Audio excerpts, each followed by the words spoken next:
Meanwhile, the Manila City government says it is all set for tomorrow's big day. The route of the procession has been cleared of possible obstructions. Here's Noel Perfecto with the details.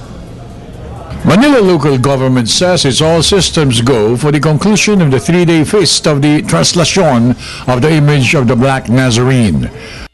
Was made by city engineers after the conduct of mopping up operations in the Quirino Grandstand Ross Boulevard was completed. City engineer Arman Andres emphasized the importance of sprucing up the roads that will be used by devotees tomorrow, Wednesday. Sa instruction nga ni Mayor Lim, lahat ng kailangan dito sa grandstand. So, physical arrangement dito na ilagay na lahat, backdrop, pati yung lalagyan ni Sareno. And then, itong mga railings para secure.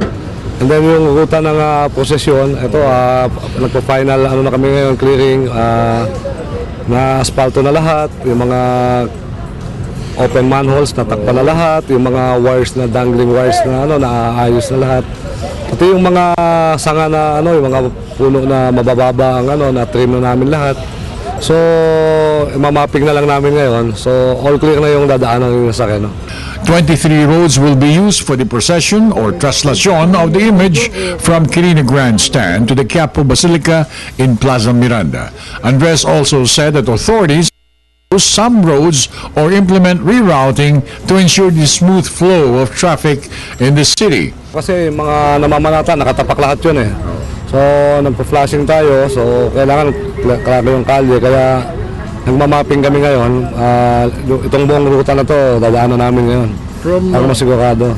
So simula po saan? Quiapo, Plaza Miranda hanggang dito o pabalik? Dito, mula from Quirino Grandstand, yung dadaanan niya, Burgos, papunta Palangka, hanggang makarating ng simbahan, Villalobos, papasok ng simbahan. So lahat na yun, ayusin namin.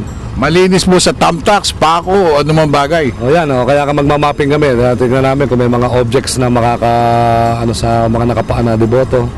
So lahat yun, tatanggalin namin. Yung mga manhole?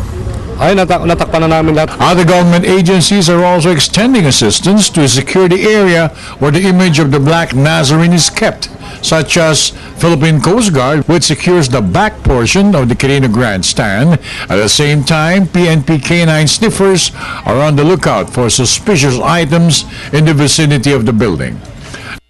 To the grandstand was almost filled with devotees who wanted to kiss and see the seated image of the Black Nazarene in the middle of the Quirino Grandstand on the second day of the celebration of the Feast of Quiapo. PTV4 interviewed some of these devotees. Gumaling yung karamdaman ng anak ko. Ganun Ay, cancer patient to kasi siya. Sino po sila? Mrs. Alonso. Mayoma. Hindi, liver. Liver. Opo. Good luck. Kayo po ba yung... Opo. Ano kung naisano nyo? Gumaling po. Gumaling po sana gumanda yung pakiramdam. Ganun ba? Lahat na naman kayo, puro ganun Opo. Galing po kayo saan? Cavite.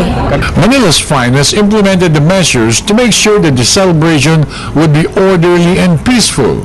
Manila police elements are also securing vital installations. For the People's Television, I'm Noel Perfecto.